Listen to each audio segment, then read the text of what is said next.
we were up against not only financial headwinds, but also just this general feeling that the VCs were not our users. I used to do this thing where I would put up, at the end of our pitch, I'd put up a FIFA stream because I'm like, okay, these guys probably understand FIFA. They played FIFA. At least you could see soccer. And 90% of the time, the guys were watching, like intently. They're watching the stream. The streamer's saying, like screaming and yelling and saying fun things. And they started to zone into it, right? And we're doing Q&A. They're not paying attention to our answers, you can tell.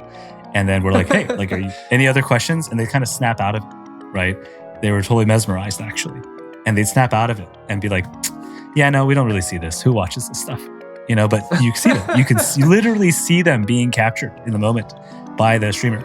Welcome to the Gaming Founders Podcast, a show where we interview the founders that have shaped the gaming industry. I'm Eden, the CEO of Pragma. We build tools for studios to connect with their players and essential services, including First Look, our player relationship platform, Connect, and Engine, our cloud and source-based backends that power many of the world's best studios today. If you have an interest in getting exclusive access to the game industry's best early access games, sign up at playtest.firstlook.gg. And I'm Kevin Zane, partner at Upfront Ventures. We're a venture capital firm based in LA and San Francisco. I lead game investments both in studios as well as the pick and shovel tools that power game developers and content creators to do their best work, including Pragma. We interview founders on their origin stories, the tactics that help them survive and thrive, and key lessons for anyone interested in building the next generation of leading gaming companies. Learn more and subscribe today at pragma.gg/gamingfounders. Welcome to Season 2, Episode 2 of the Gaming Founders Podcast. We're thrilled to have serial entrepreneur, longtime friend, and fellow co-investor Kevin Lin join us today. Kevin co-founded Twitch and served as the COO from start through acquisition by Amazon. He shares the trials and tribulations of the early years, including pivoting multiple times, separating the original startup and team into two companies, one of them being Twitch, as well as timeless lessons on listening to and serving your core customers, always. Kevin also discusses building his new startup, MetaTheory, in Taiwan, and just how different it is working on a studio versus a creator tool like Twitch. Let's dive right in. Welcome, Kevin, to Season 2 of the Gaming Founders Podcast. We're thrilled to have you here. Let's dive in. Why don't we start with your early story? How was it like growing up in New Orleans? When did you first get into games? Talk us through some of those days. Thanks, guys, for having me on the show. New Orleans. How did I end up there? So my dad. So I hear sort of this ever changing story as I get older. But my dad got a job in New Orleans at the University of New Orleans. What was LSU New Orleans at the time after graduate school, and we ended up down there. I was born there. They moved down there. They were both teachers. My dad was an electrical engineering professor, UNO. My mom was a special education teacher. I was born in 1982. And that's how we ended up there, like kind of random, two Tony's people would end up there, but with a small community out there, helping each other out, making sure people get, good landing zone, build a community quickly. So how was it there? I love it. I love New Orleans. I love going back. I still have a lot of friends out there. It was not easy growing up as an Asian kid. I wasn't particularly athletic. I played tennis and ping pong and bowling, but that's, those are not cool team sports. Esports was nothing back then yet. Unfortunately not. Although I did participate in Street Fighter tournaments like Burger King and Babbage's and things like nice. that. You get gift cards and stuff. But I found friends through games actually. My early friend group I met playing Magic. A lot of friends in my high school played Magic the Gathering, and we'd play in the basement. Sort of between the Coke machines, and we'd get harassed. People thought we were nerds and antisocial behavior, I guess is what they were sort of assuming about us. But it did help me connect with people. And then a lot of those same friends, I still keep in touch with today. But Magic and then games. I started playing games. My brother, who's much older, 14 years older, had left an Atari at the house. So I played Space Invaders, Asteroids, Stampede. And then he also left me one of those old Radio Shack computers. I forget what they're called, where you can learn Visual Basic programming. So I actually programmed a little bit when I was a kid. Unfortunately, the power would go out a lot, and there wasn't an easy save. So I had to constantly restart building these random games inside Visual Basic. And then, Nintendo came out, Super Nintendo. So I just was always a gamer. I played a ton of games.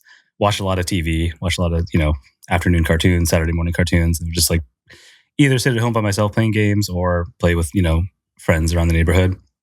But it felt like, I didn't really think of it this way at the time. It really was like almost this like connective tissue with me, like an easy icebreaker, to make friends and have something to talk about, something to do together. Started playing games when I was really little. Yeah. It feels like the quintessential Asian American story. Yes. Parents immigrate to America. Yeah. Can't make friends. Awkward. Play a ton of video awkward games. social interactions by playing games. Yeah. Yeah, and then where did you go to school? What did you study? That kind of stuff.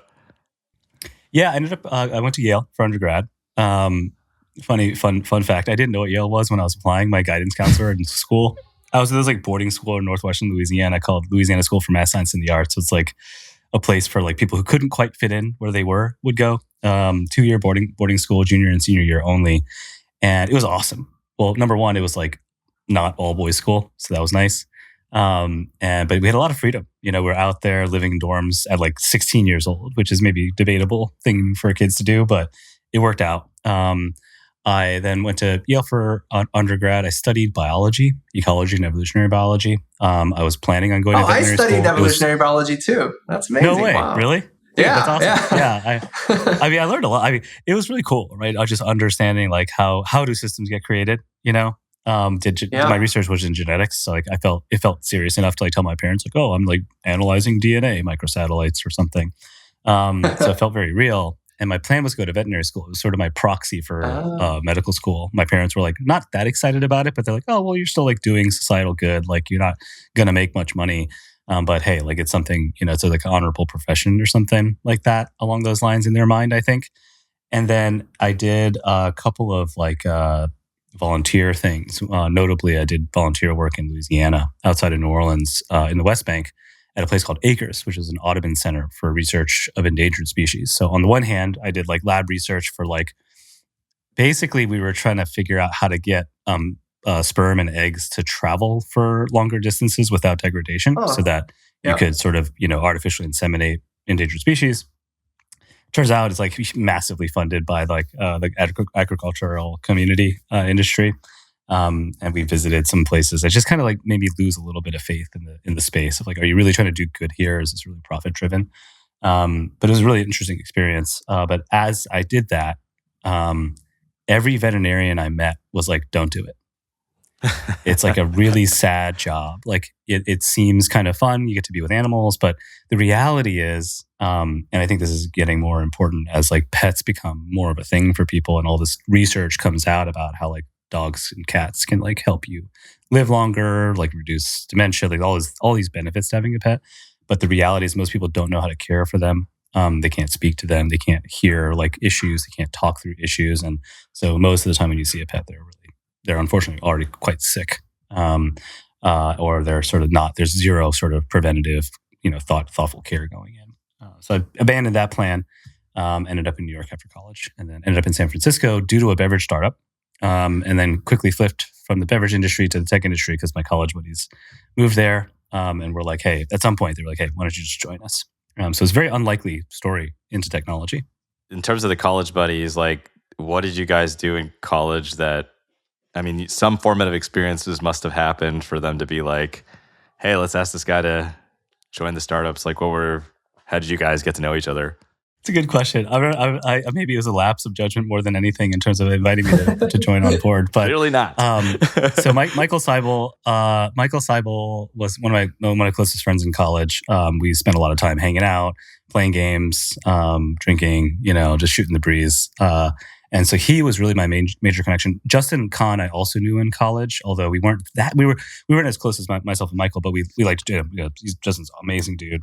We used to like hang out together on just like parties and just random events and a lot of organizations that we were a part of, particularly in like the Asian community. So we knew each other then. Emmett actually was in Justin's year as well, and Michael sort of did an extra year, so he was sort of in both my year and Justin and Emmett's year. But I didn't meet Emmett in college. Funny enough. We had a lot of mutual friends, and so I didn't meet him until I joined the company in 2008. But I'd say the funny part is, okay, so this is a true story. Michael in 2008 early was like, hey, I need your help to like build like a financial model. And I had done a lot of like financial modeling tax work for like nonprofits when I was in school. I was on the board of ITASA for a while, which is the Intercollegiate Taiwanese American Students Association, and a bunch of other groups. Yeah, it was awesome. I actually met my wife there, in 2003. So I was like, sure, dude. Like, I honestly don't know anything about the internet. I have no clue anything about it, how it works, what it costs, how do you make money? Like, I don't know jack. And he sort of just like, I thought so much just to get me to come in and hang out more as, friends and just kind of dig around and do some fun research together. He was like, yeah, we don't really know either. So like, let's just like figure it out. Let's do some research and just like make up a model and, help us raise some money.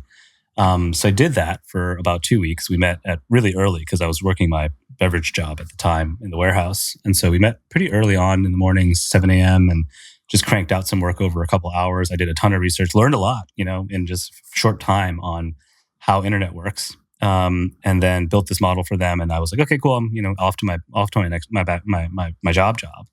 And then Justin and Michael sat me down at Louisiana Fried Chicken, funny enough, on 3rd and King, right across from the ballpark, for lunch. And they were just like, dude, you should join us. And I was like, okay, man, like I was talking to Justin, I was like, I'll tell you the same thing I told Michael. I'm like, dude, I don't want to like, I'm not even trying to sell myself. I really don't know what I'm doing. And again, they were sort of just like, look, neither do we. We're just figuring it out. Like we have this basic hypothesis that live streaming will be a thing on the internet. We have to figure out how to scale it and how to like get users. Yeah, I thought about it for a couple of days, talked to some friends. Like it was more my own insecurity, honestly, of like, I obviously should have joined them. I was working like a sort of careerless job in a warehouse for a beverage company that brought me out to San Francisco in the first place. And everyone sort of gave me a bunch of my friends gave me the confidence to join. So I joined 2008. So this was 2008. And how long had the company been around already at that point? Had they already raised some money, or how established or not established was Justin TV at that time? Yeah. So when I joined, it was a few months in after they just started opening up the live streaming platform to other people. So the company was established technically in end of 2006, September 2006, as an entity. They went through YC. So that was sort of their first investment. They ended up raising, shortly after, a larger seed round from like Tim Draper, Ron Conway, Paul Buchheit, like a lot of these old school guys back in 2007, 2008. So the company had been around for a little over a year. Justin had been streaming for a while. I think sort of starting to feel the fatigue and like it's tough, right? They were getting swatted, like lots of bad things were happening. And so I think they realized like, okay, we got to like figure out safety. We got to figure out security, which became like a really important theme throughout the lifetime of Justin TV and Twitch. And then a lot of folks had reached out saying, hey, we'd love to do this. And so when I joined, there were a handful of people that were also streaming. We were using these like Sony Vios, like they were the smallest, kind of one of the smallest laptops at the time. And then just using, a mixture of networks. And back then, this was all EVDO. Right. This was not even 3G yet, not LTE, not 4G. Like the quality was quite low. Reliability was quite low. And Kyle, the other co-founder, who I forgot to mention earlier, who was like their boy genius, like MIT dropout kid, who went on to build cruise automation, now is building robots again. He built the system. He built the media server system. And originally there was this little box that had like multiplexed across 4 different networks. So it was like Sprint, Altel, I think at the time, Verizon, and one other. To try to make sure that the streams wouldn't drop. But luckily, internet, brought sort of mobile internet got better and streaming became much more easy to do. It was really about just figuring out, in the beginning, it was really figuring out, like, what do we do with this, right? So the company had been around. We started opening up the streaming platform.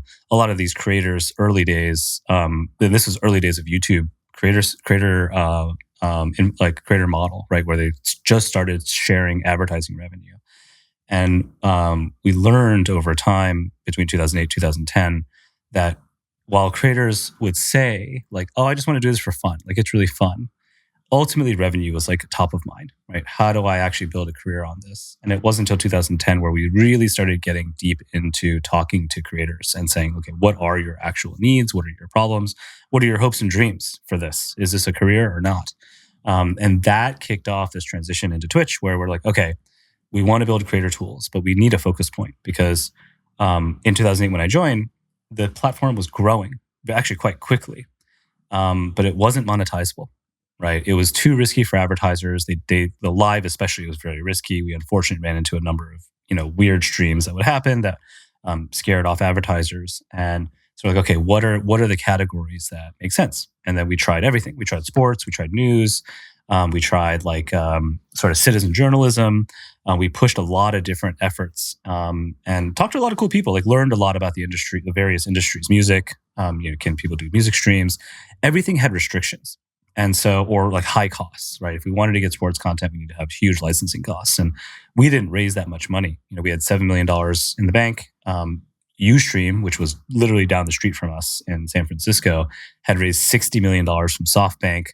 Every celebrity that ever used our platform, they would poach. Like Snoop used our platform briefly. Michael Phelps did during the Olympics, and they would just grab them and pay them to use their platform. And so we're like, shoot, what do? We can't compete on this. We can't compete on celebrities. We can't compete on sports. We can't even do news because everybody wants money. We don't have money. And that really pushed us towards gaming, actually. We were sort of doing the research in 2009. Justin and I talked to a bunch of folks, just sort of had a hunch. We had a small gaming community on Justin TV, but it wasn't really growing too much, but it was highly engaged. It was one of the more engaged communities. And we realized the most important thing after this YouTube report came out, that back then, gaming was rising really quickly on YouTube, but it wasn't no one was talking about it. People were talking about illegal music videos, pirated content, but they weren't talking about games. And the most important point on games at the time was it was monetizable, right? You can't monetize the music videos, you can't monetize the short clips on YouTube, but you could monetize gaming content. And so we thought, okay, maybe there's something here. And that really kicked off about a year's worth of research and talking to everyone from EA and Blizzard to ESL for esports side, a bunch of the teams, trying to understand what they were going through and what they hoped that a platform like ours could do. And so that really kicked off the beginning. And that sort of one of the pivoting points was StarCraft. One of the draws to joining was I could play StarCraft Brood War with the guys because we used to play back in college. So we did that a lot at night. And then StarCraft 2 came out May 2010. We got the beta. And that was really this aha moment where we're not only playing, but we're watching a ton on YouTube and started to realize okay, maybe this is a community we can just tap into now, primarily for feedback.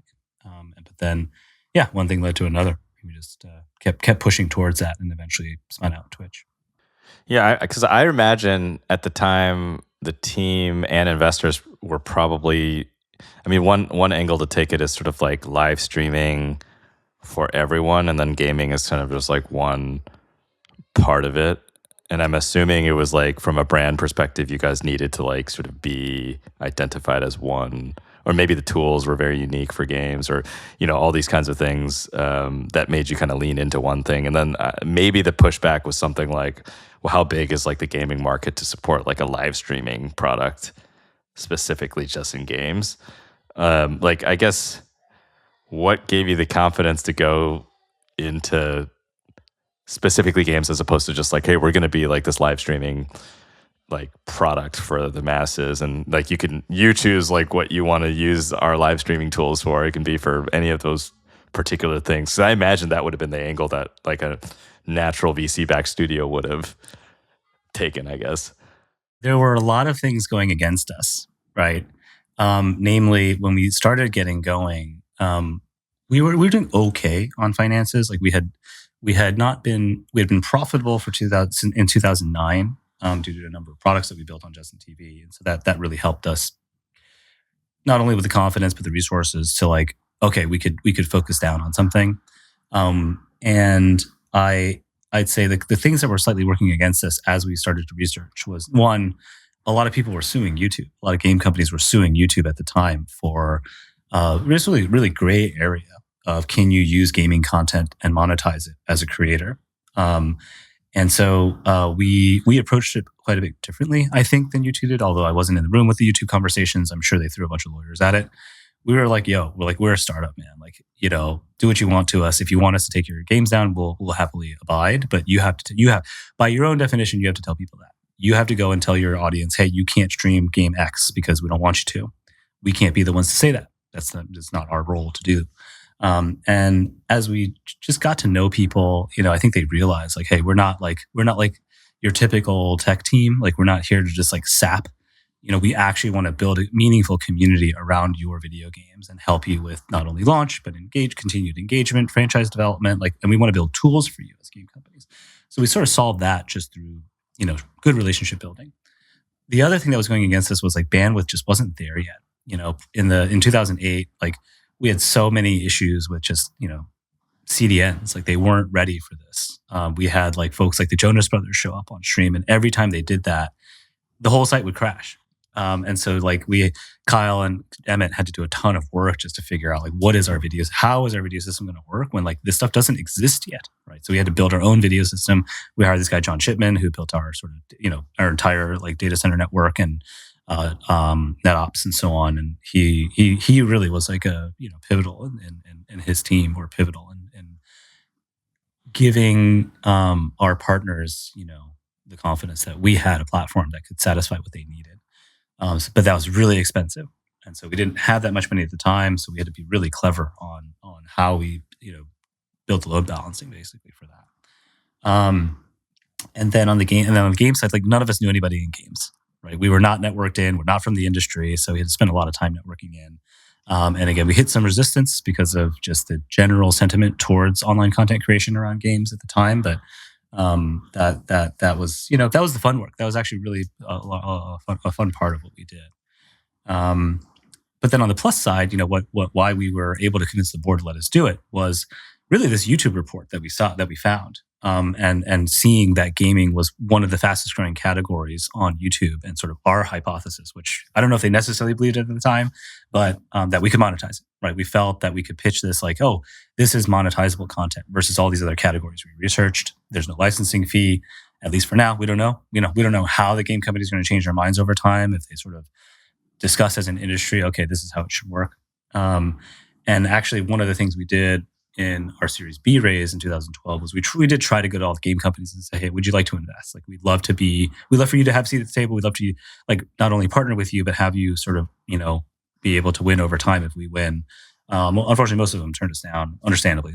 Back then, they didn't really have too much investment activity. Although Take-Two ended up investing in our Series C. So we got pretty close with this guy Michael Loros and Strauss at Take-Two, and they really liked what we were doing. I think they saw where we were going, so they did put in a check into our last round. But yeah, it took a lot to navigate. Many moments where we're is this actually working? Not sure. But back in the beginning, we'd see a stream up a StarCraft Pro start with 10 viewers, and then weeks later is 100, and weeks later is 1,000. So you could feel it. You could feel the growth. You could feel the excitement from the creators.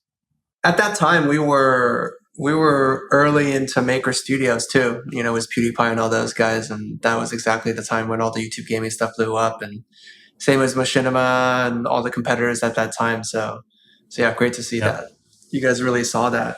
All the macro conditions shift, and you guys went for it.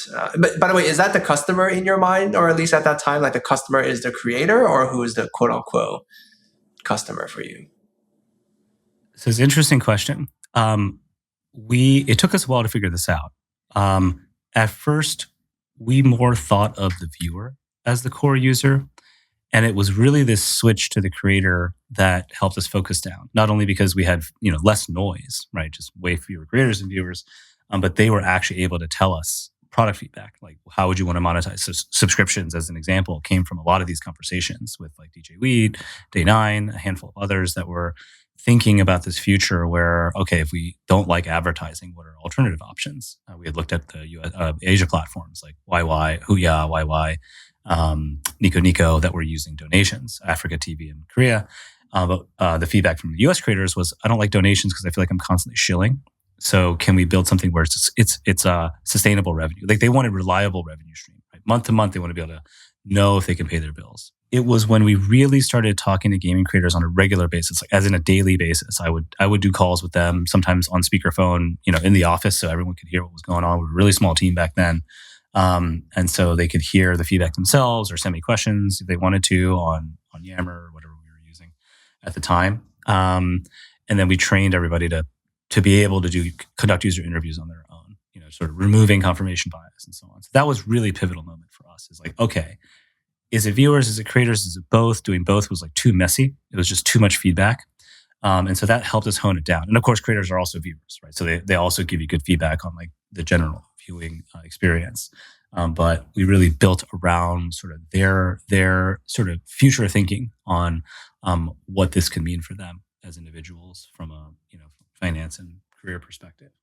So that helped us focus down.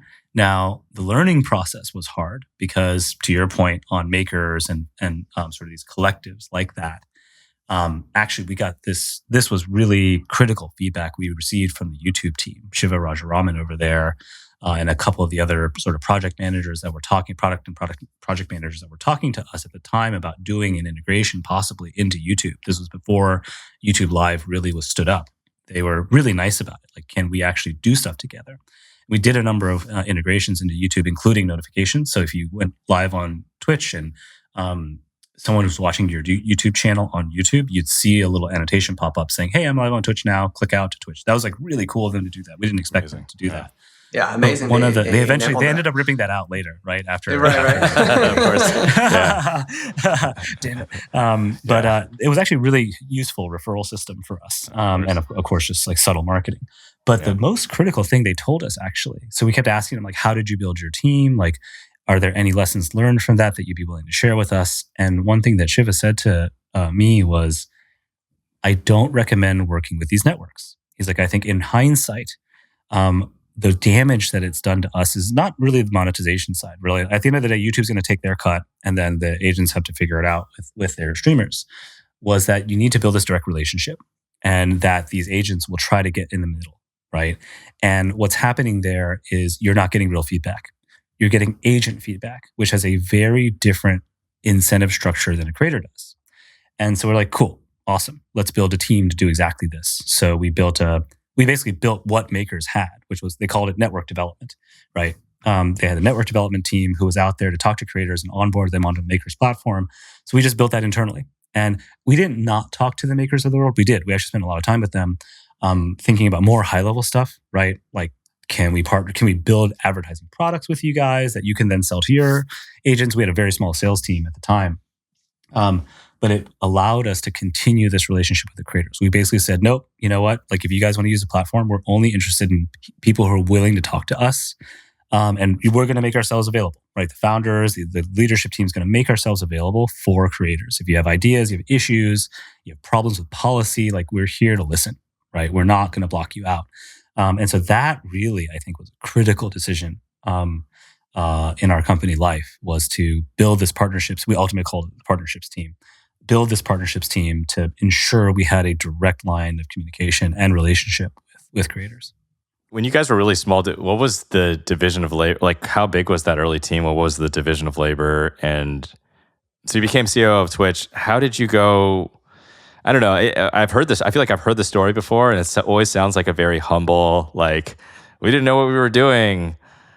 But then like every single Twitch founder has like been obviously hugely successful. And like, as well. Yeah, yes. yeah. It's like, so I guess like clearly there's some secret. I'm like trying to download some of the DNA of like what did those early moments look like? How did you figure out who was doing what? What was going on there? What were the roles totally defined in the beginning? I mean, I sort of interested. So when I joined, they were the four founders. I became a founder of Twitch, right? But I was not an original founder, just TV. I mean, needless to say, these guys are incredibly smart. I think one thing that Michael used to say a lot always stuck with me. And it's opinions weakly held, strong opinions weakly held. And these guys would debate. And sometimes I'd sit in the room with them and I'm like, dude, are you guys okay? Like, are you guys like actually mad at each other? I can't really tell. And sure, like, we'd walk out of the rooms and like of the few employees we had, sometimes would pull me aside like, dude, are the founders breaking up? Like, what's happening in there? What are you guys fighting about? We're like, oh no, we just debate. And the second we walk out the room, everyone's chill, right? And there's this fundamental trust between the founders that allows that debate. And no one takes it the hard way. You have rocky patches, right? Of course. When things aren't working, things feel bad. And so like, blame starts to happen. And so you have to have this maturity to get over that blame and actually talk things out and move forward together. But they were shifting, right? Justin was the original CEO, then Michael became CEO, then Emmett became CEO when we launched Twitch. And watching these guys transform over time was really incredible. But I think fundamentally it was this trust. And I think just, witnessing that taught me so much, just generally, how do you debate? How do you structure these conversations? But how do you ensure everyone that you talk to, whether you're an intern, fresh out of college, or a senior VP engineering that's joined the team, how do you engage in that and feel good about it and feel like there's progress and clarity on what you're doing? That was one big thing. The other, I think, is just like this obsession with customer. We didn't have this at first, right? First couple of years, we didn't really know who we were building for. And that flip to, okay, creator first. That was one of our mantras, our values at Twitch when we finally wrote values down prior to the Amazon acquisition. Something we always felt was, creators are number one. That's it. And that's what we build around.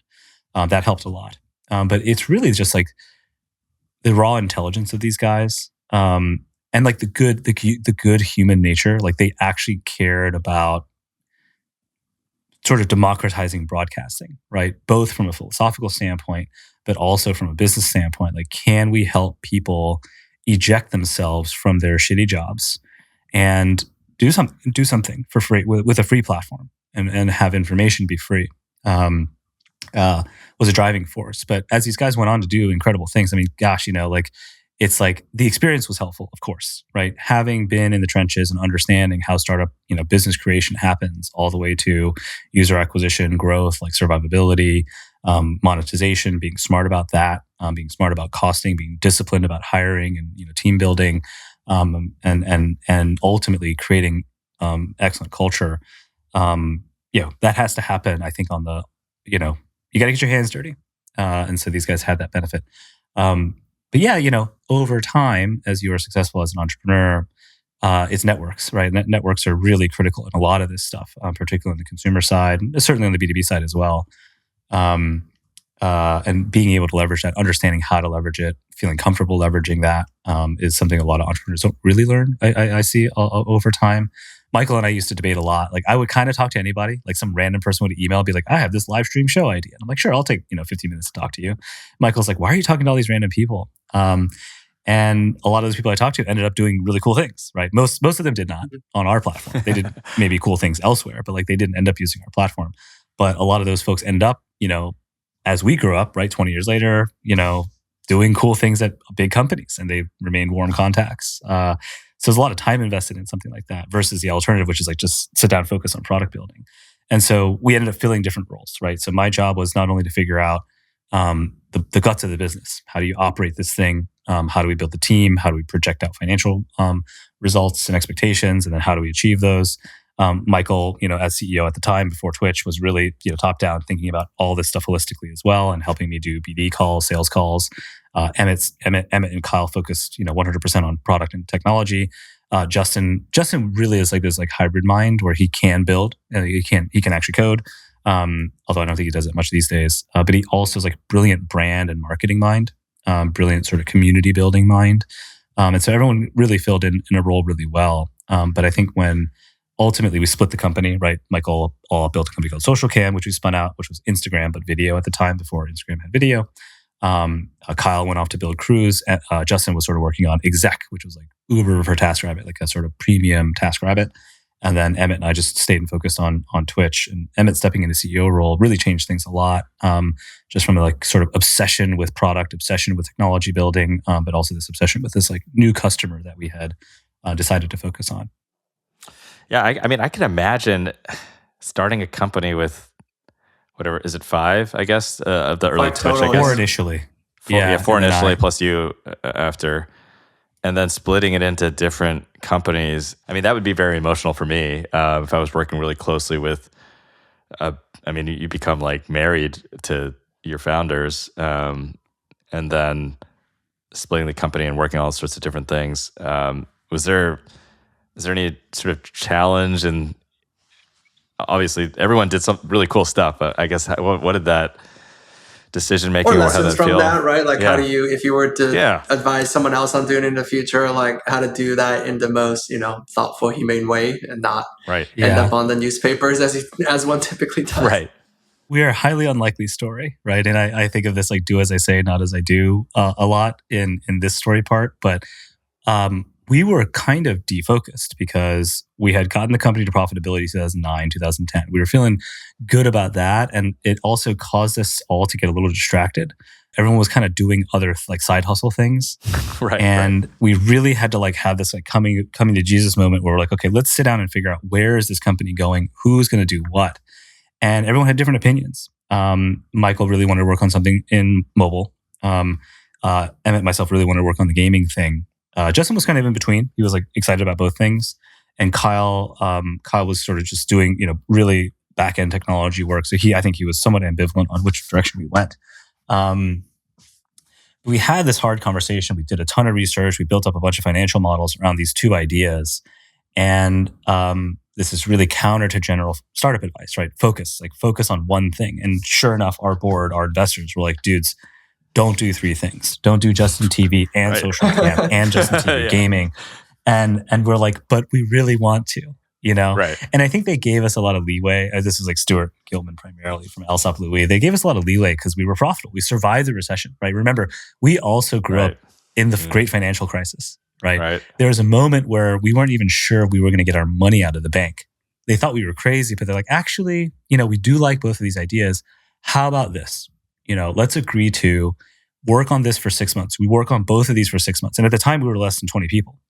And so we had to split the teams quite a bit, like just a couple engineers, Guillaume and Amin, who went on to be entrepreneurs themselves after they became co-founders of Social Cam with Michael. So they spun out. The rest of the team was largely building, back end for both Social Cam and the live portion. And so they were really spread thin. But they said 6 months, if you hit these targets, and we built pretty aggressive targets. Like I think we targeted like 8 million users for 6 months for Twitch. Social Cam was also like, in the low millions of users. And, 3 months in, they both just took off. And so the board's like, what are you going to pick? You had to pick one. The agreement was whichever one works, you have to promise you have the discipline to shut down the other one and focus solely on that, the whole team. But they both worked. And so we're like, now what do we do? And so that flipped into this conversation around splitting the company up. And it was hard, like certainly. And I was not as deep in the conversations then, sort of, because I was like, okay, I'd love to do the Twitch thing. Like you guys tell me where you want me to go and I'll go. But I have a preference for gaming.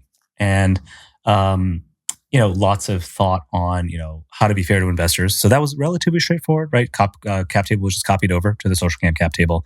And then they went through YC and raised again. So everyone got diluted, but everyone did get their fair share of Social Cam. So I thought it was really clever structure. So splitting kind of was sad, right? Like Michael was at the time my closest friend there, right? He's the one that really brought me in, although Justin obviously did as well. But I had started to get to know Emmett really well, so I was really excited to work with him. And Kyle was sort of thinking about doing some other things, and ended up leaving to start Cruise. So it was a sad breakup in a sense, but like we obviously kept in touch, helped each other out, like continued to work together, even though we were sort of separate companies at that point. But it was good. It was fine. Like I think certainly emotions going in, right? On is this the right thing to do? Like, is this working because we're working together, right? If people split off, like what happens to culture? There were certain these worries, but mechanically, from a business creation standpoint, it didn't make sense to keep doing all those things. And so luckily we made the right decision. Social Cam sold shortly after spin off. Twitch, 4 years later, 3 years later, ended up selling as well. But we got really lucky there, in a sense that everything just kind of worked. Do you have any like hiring advice? It seems like a lot of people you guys hired ended up being like great, like our founders, or like, I mean, even for yours, it was like, you were like, I was like, seemingly not super ambitious and like, like not, and then like they just asked me to join. I had no experience, and totally. Obviously you worked out great. And like any nuggets from there? How did they figure that out? Yeah, I think on hiring, okay, so sort of logistically or mechanically, how we hired all the way up until Amazon acquisition was all of the founders had to interview every candidate, regardless of level. Oh, wow. Plus the hiring manager, plus a peer, right? Or two peers. So it's actually quite a rigorous interview process. And we scored -1 to 2 If it was all twos, easy. Everyone hire. We all hire. If there's a bunch of twos and ones, we'd maybe debate a little bit, but likely hire. Any zeros or minus ones essentially were no. And during the interview, so we do the interview process, would take all day. They'd actually join us. We asked the candidates to join us for lunch and or dinner, depending on what time they were interviewing. And so they could sit down and have more of a natural conversation with us and also meet more people on the team. But it was very again, culture of debate. So we debated a lot. A lot of candidates, had like a zero, and zero sort of meant you could be convinced. Minus one is like absolute no, right? I just can't work with this person, or they're not what I need. What we need right now. And so zeros, we would debate a little bit. And if the person could be convinced, the zero rater could be convinced, they would do another round interview with the candidate. And if they changed their mind, then we would hire. And so it's very rigorous. And so literally everybody in the company up until basically acquisition, I think there were maybe some exceptions at that point because we crossed 200 people. So it's just like from a time perspective, or like, Right. If people are traveling, it was a little bit harder to get everyone on board. But we did try to stay disciplined about that. Other things I think we weren't that good at back then, but now I try to do in hiring is referrals. Referrals feels a little awkward, right? And referrals also, references. You never know, right? People might just say nice things. They might send you references that just like, of course, are going to say nice things. But if you become good at that in asking questions, you can suss out more subtle things like, can this person work at a startup, right? That was a lot of our early learnings, mistakes we made, where we hired people with seemingly awesome resumes. VP of engineering at Apple, right? Chief business officer at some large exited social platform. But they couldn't fit in on the startup side. They can't deal with the chaos. They can't deal with the uncertainty. They can't deal with the lack of resources. So they're amazing people, but just at the wrong stage. I was just talking to a couple of my other friends that were in town from New York last night. And they're great co-founders because one is very specific, product technology 0 to 1. That's what he's good at. And he, as soon as that's done, he likes to step aside, and his partner steps in and takes it from 1 to 100. So it's good knowing that, right? I think a lot of founders do try to do everything, try to hold on as long as possible. I don't know if it's through feelings of control or feelings of like not wanting to fail or not wanting to let people down, but it's good to have that realization of who do I need to actually hire right now. And one thing I used to do a lot was every week at the end of the week, I'd sort of sit and reflect on my schedule. Like, what did I do this week? And what are the things that like I can do, but I'm not that good at, or I can do, but I don't like doing, or I can do is just not valuable, right? And that's constantly changing for an entrepreneur, right? Your value within the company changes over time. And I think that's a really important thing to be introspective on where should I be spending my time? I've met so many like CEOs that still like comb through their credit card reports, which is awesome. Like that's really great to see people do that for a couple hours a week and understand their finances fundamentally.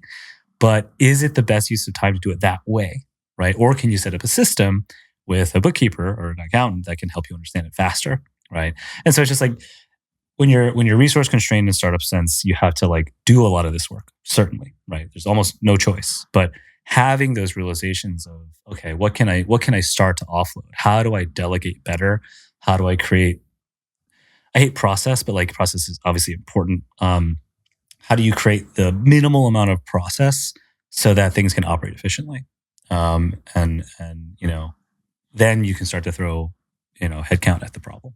One like tactical follow-up to hiring, for me, sometimes I do struggle with getting good signal from people that are very good at answering questions, as opposed to like, if I work with someone for a few days, it's very easy to tell whether someone is good. But some people are really good at answering questions. I guess especially those on who's done sales jobs and all that. Yeah. Oh, totally. For sure. BD, sales, leadership. Yeah. Right. Yeah. 100%. So, any like good? How did you suss that out? I always felt like I was maybe just like not good at it, and I had to like get signal from more people, and that was helpful to sort of crowdsource it.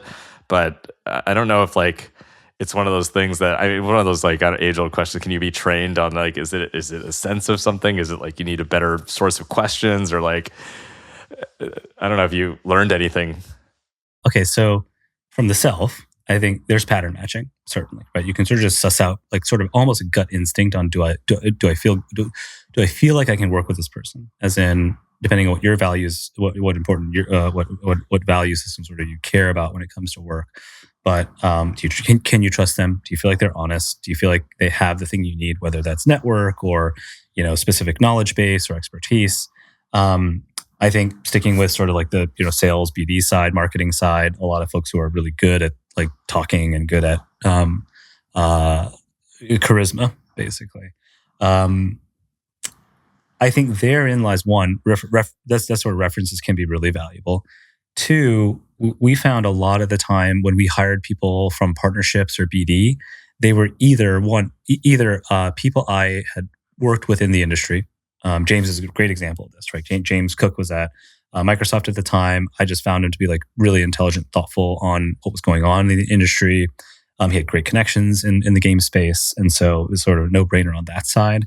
And then a lot of folks we hired, though, either we had worked with, they were sort of known quantities in the space, or they were referrals. So once we started to get a little bit bigger, the referral mechanism worked really well internally. And actually, we gave a bonus reward. If we hired anybody, we give you I think it was $3,000 or something like that. So we love that. Actually, that worked really well.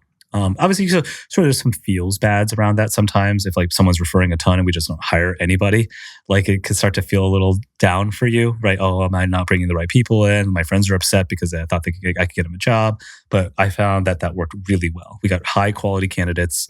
And the good thing is they came in and they had a buddy there. They had a friend. And so it felt much more easy transition-wise into our culture.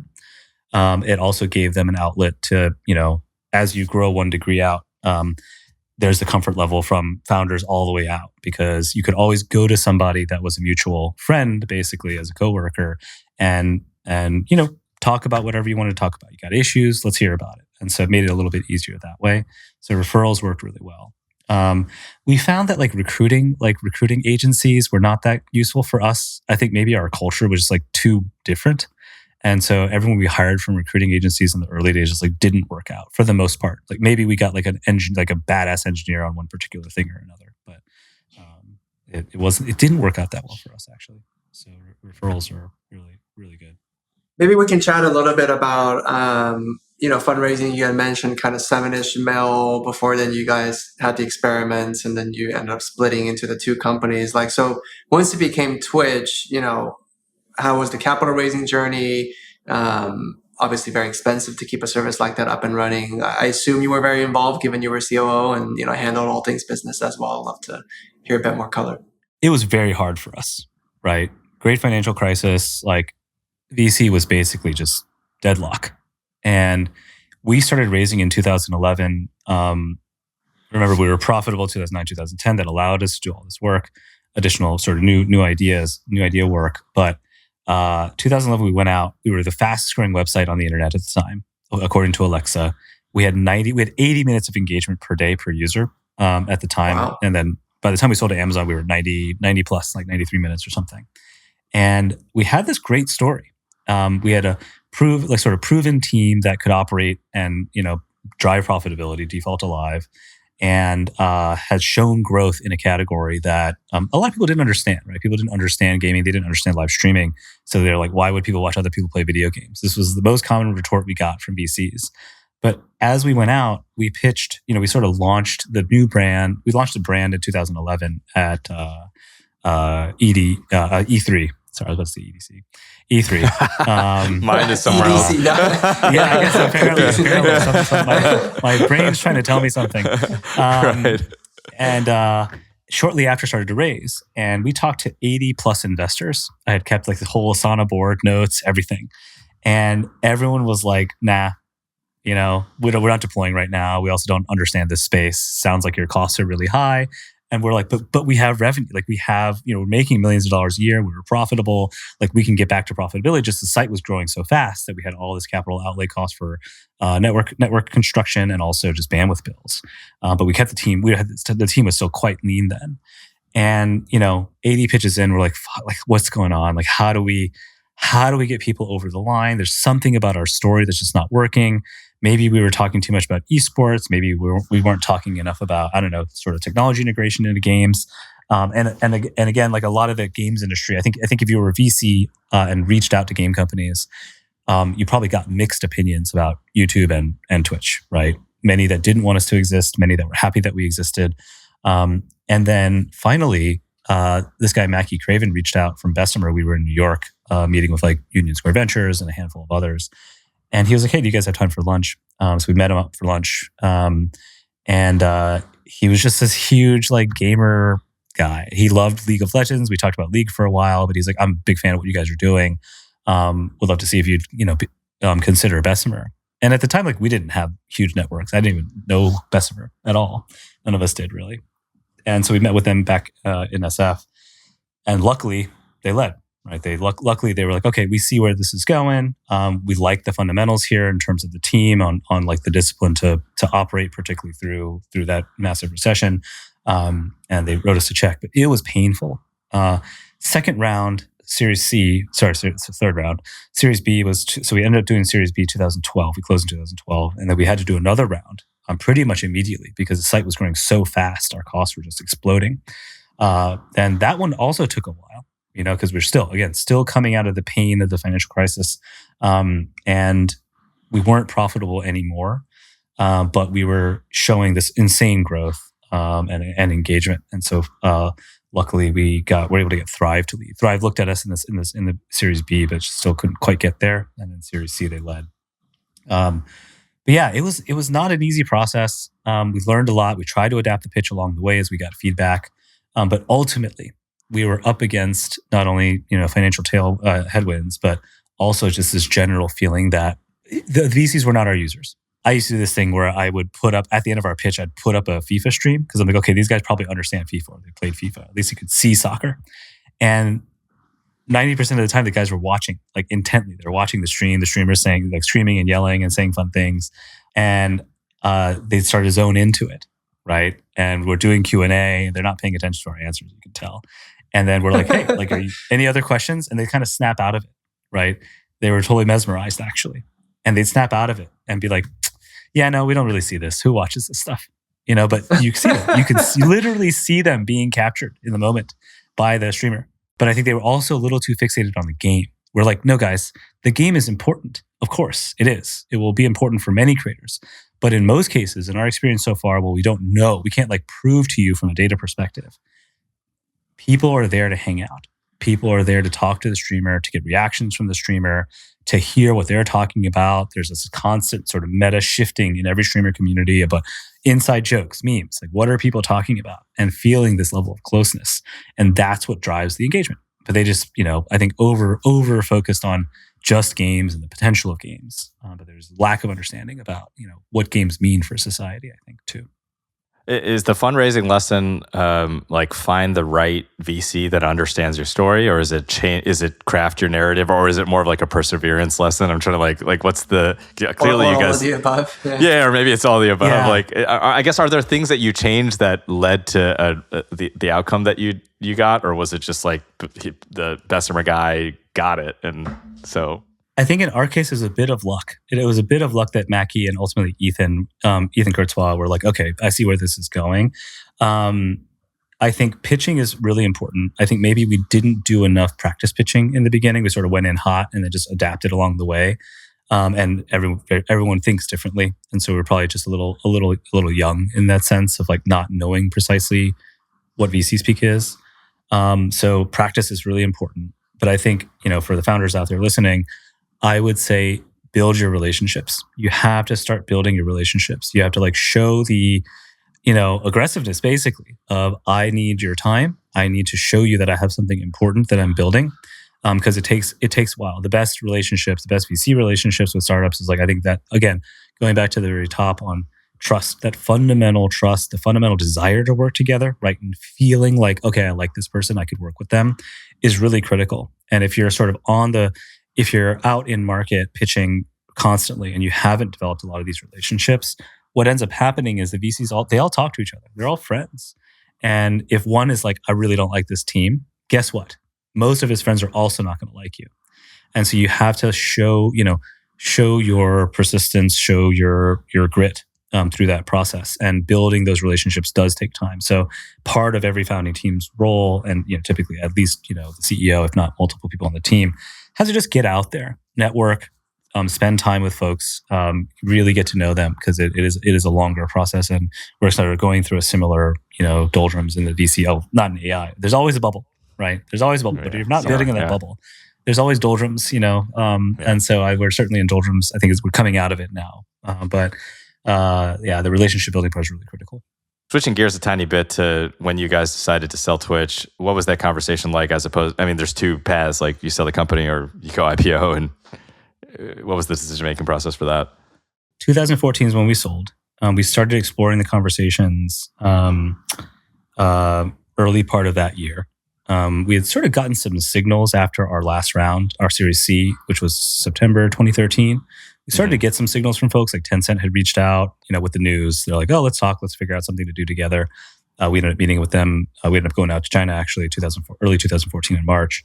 So there was starting to be these sort of like little teaser signals. Zuck reached out, a bunch of CEOs reached out, basically, of all the major tech companies, media companies. And we're like, okay, it was pretty apparent what's going on, but let's have these talks. We had just raised, so we weren't that excited about selling. We felt like we still had, a lot to do.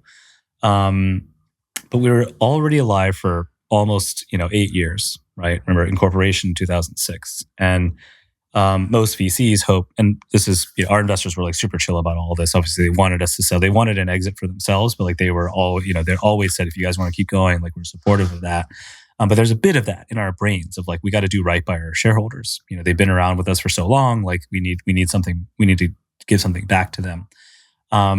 And so we started, decided on that, and also just for personal life, right? These guys were working for so long, and teams grinding away. It's tiring. So having a nice exit for everybody felt like the right thing to do. And so it was like, okay, let's explore it, see if these deals are real, see if the interest is real, see how much money there is, and also what would our life be like after. And so we were sort of prioritizing for all those things. And we met with everybody. We talked to Google and YouTube. We talked to Twitter. We talked to Yahoo. We talked to Warner Brothers, Legendary, like a lot of folks, and went down pretty far down the acquisition path, paperwork, negotiations with a couple. And all the while, we're like, where do we feel like Twitch makes sense? Number one. Number two, where will we sort of be able to thrive and not just be a cog in the machine? And long story short, the Amazon team pitched us a pretty good pitch in the sense that we'd be left alone. They had nothing like us internally, right? Whereas, like, for instance, a Google at a YouTube would probably just be plugged in, right? We'd just be the live part of YouTube and sort of just be sort of decommissioned in that way. But Amazon had this whole hypothesis they were working on around AWS was used by 60% of game companies at the time. They were trying to build all these tools on top of AWS to make game hooks into AWS much easier. They were building Lumberyard, which was their sort of game engine licensing play.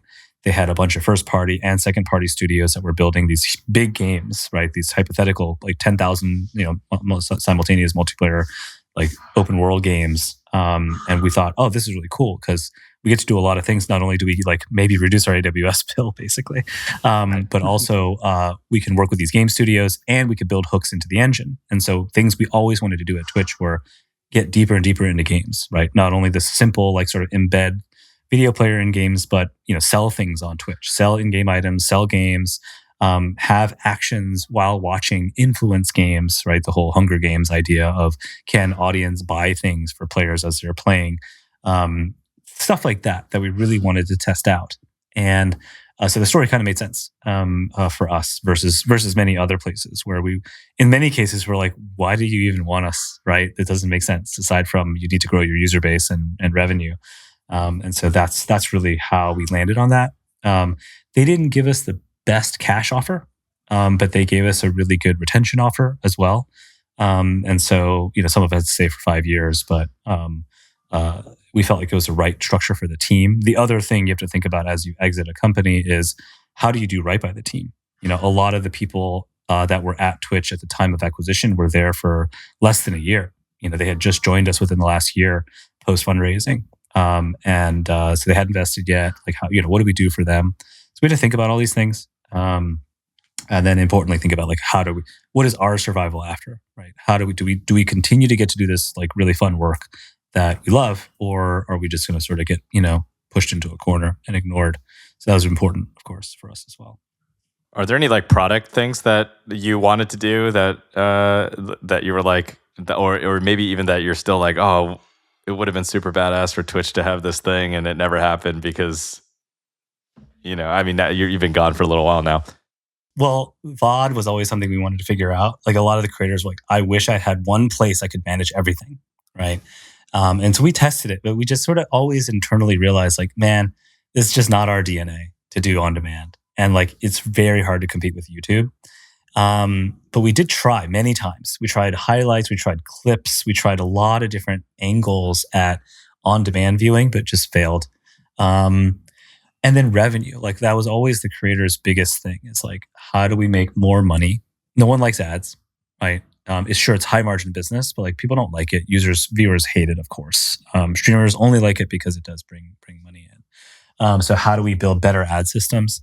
I think the advertising industry, interestingly, I think one thing we talked about for a while and we tested in an ad product called Bounty Board. I don't actually know if it still exists, but we wanted to build our own sort of marketplace for advertisers where it was a little bit more intimate, where you'd put up a bounty. Let's say as a game company, you put up a bounty, play my game. Here's what you got to do. And we'll track it all for you. And then we deliver all the assets that were created back to, the bounty placer. And it just never really took off. It was sort of at odds with traditional ad sales. And so it was really hard for the sales team to figure out how to wrap it in a larger pitch, which was, hey, just buy pre-rolls. Super easy. Buy pre-roll, mid-roll, super straightforward, high margin, easy sale. But we wanted to push people into more bespoke products, but it was hard. I do think in general, there's space. I've always had this idea for an ad product that was opt-in on all sides. And so I, as a creator, could say, okay, I really want to promote the next Godzilla movie. I know this ad's going to show on platform and I can talk about it going in. Oh, I'm super excited for this. Let's watch it together. And then you have like this hyper engaged advertising viewing experience, right? A lot more intimate in a sense and a lot more real because the streamer not only knows what's showing, they're selecting it.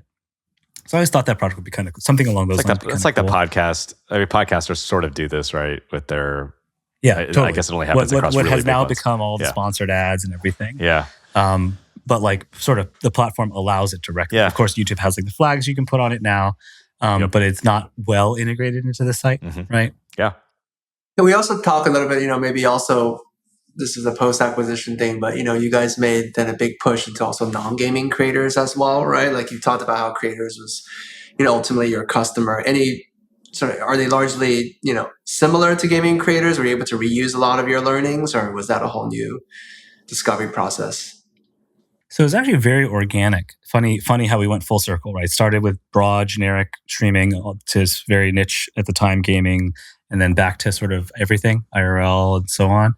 The way it happened, in a nutshell, was our game creators started doing other things while waiting for their cues in game.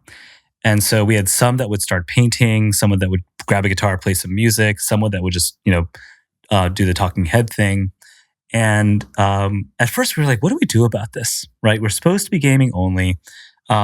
And the gaming only thing kind of comes in many, many directions, just general like focus philosophy, but also from our sales team. Like, wait, you can't have this stuff because it's not gaming. We need to make sure it's all gaming. Otherwise, like the risk factor starts to come up. So we had to sort of process all this stuff and figure out what are the most important variables in the decision-making process. But they asked us, they're like, hey, can we do this? Or like, are we allowed to do, this non-gaming content? And so at first we're like, well, if you guys want to do it, go for it. Let's see what happens. And we did get some pushback from viewers. Viewers were like, what the hell? I tuned into this streamer and they're painting. Like, this is not Twitch. And so we just had to contend with that a little bit and then do subtle, small policy changes. Like so much of these big sort of social media networks is not so much product. Like the product innovation actually stalls at some point. A lot of it's policy and community management. And so we started to let it slide. And eventually people liked it enough that they were like, hey, we want a category now. Like we want to switch to a different category when we're not playing League because we're waiting for our 60-minute queue to encourage people to know that there's this new thing we're doing, right? To be able to highlight themselves, but also build this category and have the network effects of a category.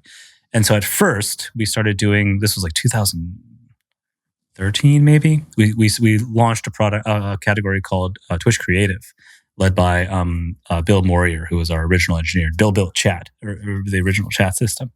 But he really wanted to do this. He thought it'd be really cool. So we had a small team working on that.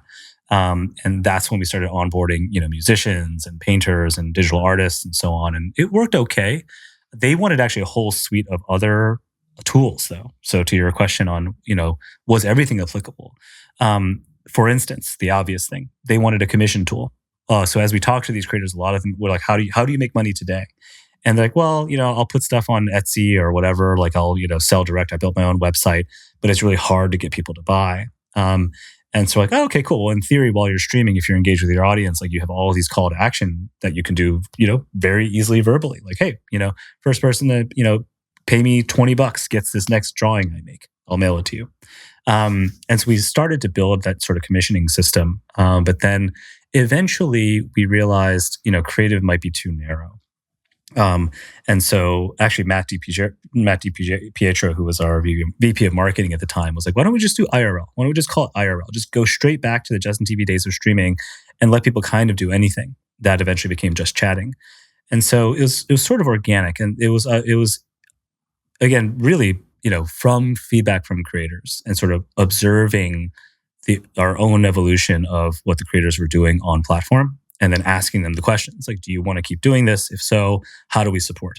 So it was relatively organic. I think the mistakes we made were when we thought something should exist, but didn't talk to users about it. We made this mistake many times, even though we sort of were, purportedly creator obsessed. Like as we got bigger, particularly after Amazon, a lot of different ideas flowing, we didn't have as strong discipline of you have to go through this rigorous process of confirming that creators want something. As an example, I don't know if you guys remember this, but there was like a boosting program on Twitch.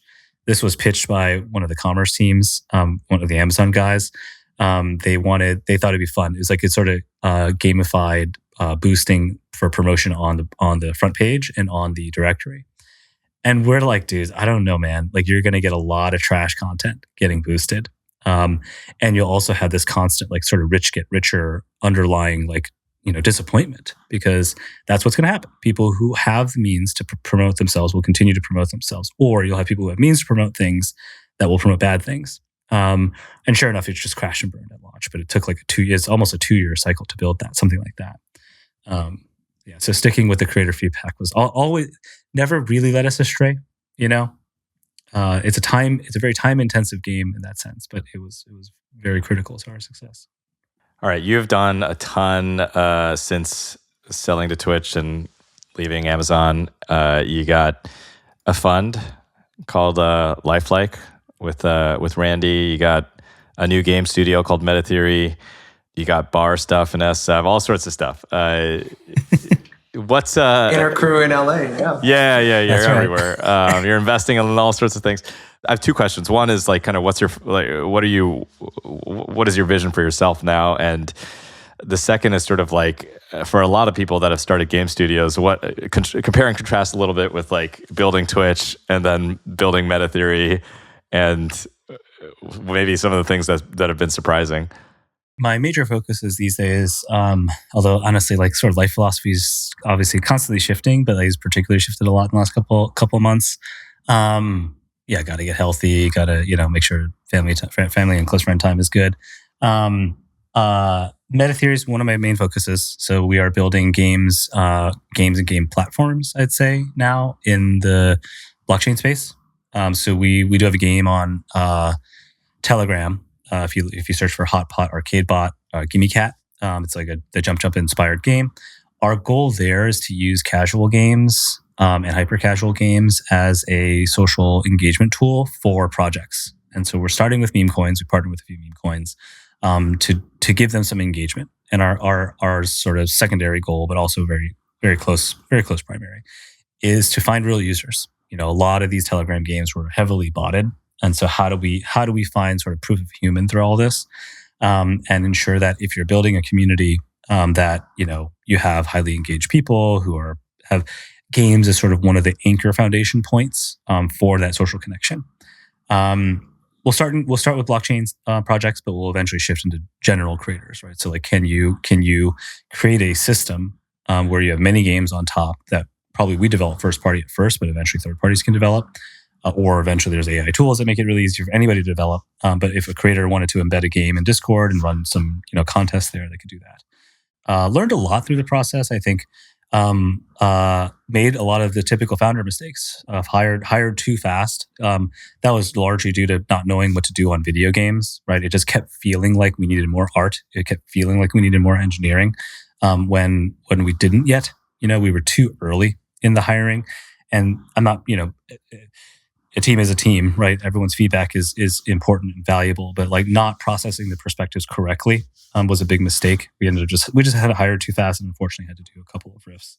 But now sort of feel like we have sort of the creation part of the process, the development part of the process, much more clear, so that we're not spending an entire year and a half building a game that ultimately won't work in the blockchain space, right? That was a big error I made in the first couple of years, was thinking that one, crypto gamers wanted like real games.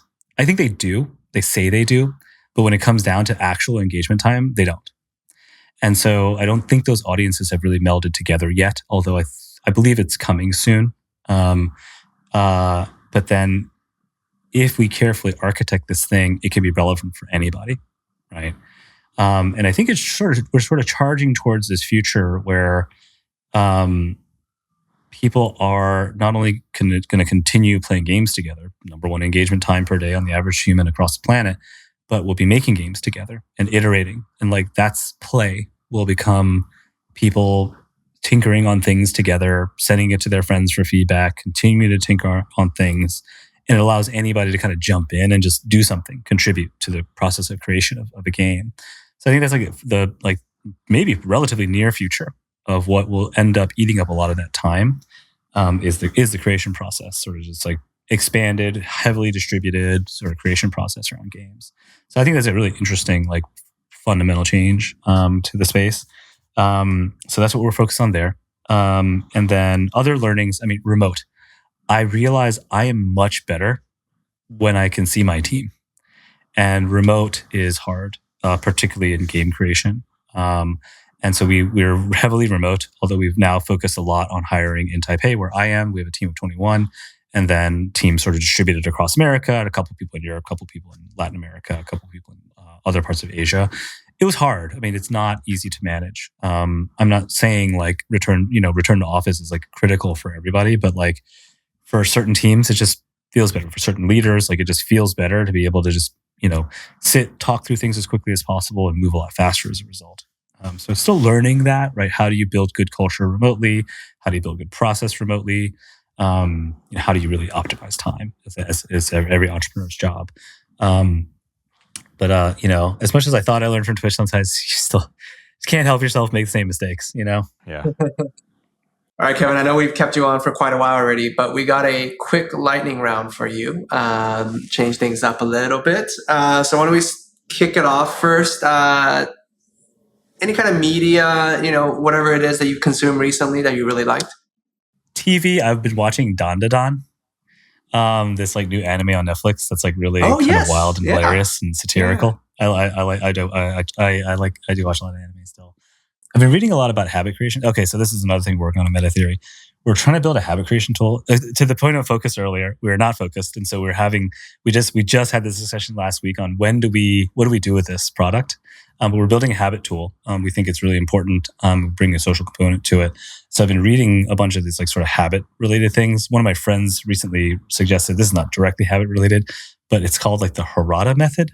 It's like some Japanese like superhuman get your operational efficiency, blah blah blah. It's kind of interesting. And then I actually read this book that's like it's a religious sort of in context, but actually like very human in a sense, called The Purpose-Driven Life. On like how do you be your best self, basically. But it talks a lot about so this guy that I forget the author's name, but he Rick was Warren, a religious figure. Have you read it? Yeah, I have. Yeah. But a lot of it's about community, right? A lot of it's about how small community can help you, sort of achieve what you want to achieve, which is, easy sort of in general thinking on daily life, but a lot of people don't do it, right? A lot of people don't seek help from friends for some of their most critical needs. And so can you build a software tool to do that? So we're working on that as well. So I've been reading a lot of stuff in that space. Favorite game right now? I started playing Balatro again. I played it when it first came out. So good. You and James. Then it came out on mobile, and I was like, "Oh no!" I saw the tweet, and I was like, "No, why?" So I've been playing that. I did download Capybara Go as well. Like a week and a half ago. I just started playing that 2 days ago. Yeah, it's pretty. It's solid. like already making like what $900,000 a day or something. It's so crazy. Yeah. But it's hard. So I mean, we're all in the game space, but you see what they're trying to do. Like you've seen these tropes before, and you're like, God, like, do I get sucked in more, or do I stop now because I know what's gonna happen? Yeah, totally. It's fun. I see the appeal, right? It's interesting, like how this system of monetization has persisted for so long. It just continues to work. Every time I encounter it, I'm like, I hate this. I'm not doing it, and yet I get stuck for a little while. And at minimum, I always pay the $4.99 to $9.99 to eliminate ads. I'm such a sucker. I always do that. Even though I'm like, okay, I'm probably going to play this game for a week. I can deal with a few ads here or there. I'll still pay for it. It's so dumb, but I do it anyway. That was the first thing I paid for. And then I tend to usually do the starter pack or, one of those. This is super heavily discounted, 1,000% ROI. I say, okay, I'll pay that. Right. I'm three opens from the S tier weapon, so I have to buy some more gems. Like, I fall for that too. What about a dream IP that you would love to work with? I've been lucky to have worked with a lot of IP in my life, which is awesome. That's true. Very, very fortunate there. I think Sanrio. I'd love to do something around Sanrio stuff. It's really interesting. When I first moved to Taiwan, I met a guy here who was like, dude, we should buy Sanrio. I'm like, what are you talking about? And their market cap at the time was only like 1.2 billion. One of the top IP in the world in 2021, market cap was like 1.2 billion. And I was like, oh, that's actually a great idea. Now they're skyrocketed back up, right? They like really turned it around for themselves. But yeah, I love to do stuff with Sanrio. I think it'd be really fun. What about a productivity hack? I've gone back to two things actually very recently. Post-it notes and Pomodoro. I don't really do strict Pomodoro. Like I'm not doing 25 minutes, but I'll set a very specific, what I do for myself now is like, I'll go through my task list. I write down on small of these very tiny Post-it notes right here, the thing I want to do and an estimated time. And then I'll set my desktop timer specifically for that time just to make sure I knock it out. And like by and large, I actually, instead of the rigid structure of Pomodoro, it's like 25 minutes of work. I'm like, okay, I set a goal for myself to finish this particular task in 5, 15, 10 minutes. Right. 90% of the time I finish it faster, right? Because I feel that pressure. So I've gone back to sort of analog, I use TickTick. I use like a lot. TickTick can get messy if you don't structure yourself very, very, very carefully. But yeah, that's my more recent productivity hack. Is like just seeing the physical thing and being able to eliminate it, tear it up, throw it in the trash, like just feels good. So I do that. I stick it on my monitor on the bottom. What about how do you relax? Oh man, I mean, hang out with friends mostly for me. That's my best stress relief. Just going out, just like shooting the breeze with some friends. Luckily in Taipei, it's like really easy to go for like walks. It's like a very walkable city. You get to see lots of cool things. There's a U-bike system, like a city bike system. So you could just get a bike. First 30 minutes is free. Ride around town. That's mostly what I do. I'll watch some TV sometimes with the wife. What were we watching? We were watching Delicious in Dungeon more recently. That was like her first like full anime that she watched. And then Interior Chinatown. We just watched that. That's right. Oh yeah, of course. Yeah, on Hulu. I haven't watched it yet. Yeah, me neither. It's on the list. Yeah, definitely. The team did a great job. So it's a really, really fun show. And then biggest lesson from a mentor. I've learned so much from Michael and Emmett and Justin in particular, Kyle as well. And like, I think a lot of it was just like, fostering this culture of healthy debate. I think that's really important. I ended up, my wife gives me shit about this all the time, but like I give a lot of feedback to friends as well. And I think it's just part of my own training. Like when I first joined the tech industry, I was not social at all. I was a very shy person. I was historically a very shy person, and still quite introverted actually. But I had to learn to talk to people because of work. And so I'll end up giving a lot of feedback in daily life too. But I think it's important, like to talk to friends honestly about what's going on, offer your opinion, no judgment, right? I observed this thing. Here's my thoughts about it. I think that is really critical to hone. And then the other mentorship, like one of the biggest mentorship things I got is very simply around confirmation bias. Humans are inherently biased, right? Not only do you have limited context, but you have opinions. And that's okay. But learning to extract from somebody the most objective thing possible is not easy to do. A lot of founders point to the mom test, the book, to learn this process, right? How do you set up questioning in a way where you get to the real meat of what's going on? Because even in answering, even if you're not biased in your questioning, a user, or a customer will often be biased themselves. So how do you cut through that noise and get to the meat? Is something you just kind of have to train. But I think that's really, really critical for a lot of founders to understand not only their customer but also their employees, their team as they scale. Final question: if you could go back to the sort of founding of Twitch and give yourself one piece of advice, what would that be? Keep exercising. I think that's really important. The first thing I sacrificed was like personal. Like I just stopped exercising. I wasn't like sleeping much. I like didn't eat healthy. Like I did not treat myself properly. And that started to wear over time. I think that's probably the number one thing. Exercise helps everything. It helps sleep. It helps, image general for yourself. It helps like just confidence, but also just it keeps your body healthy. It keeps you working well, and I just sacrificed. I was traveling too much. It was the first thing that went, really. And I think there's the benefits to it, not only in life, but also in work, are just like too critical. So I'd say that's probably the main thing. I would say if I could talk to myself and say like one thing to change would be exercise. Yeah. Believe it or not, that is not the first time that one has been brought up. It's crazy. The easiest thing to get rid of, right? It sucks, but it is the easiest thing to get rid of. Well, good inspiration for me on that note to end off of. Thanks for Kevin for having you. We'll have to do this again. There's still so much we didn't cover. Thank you for joining us.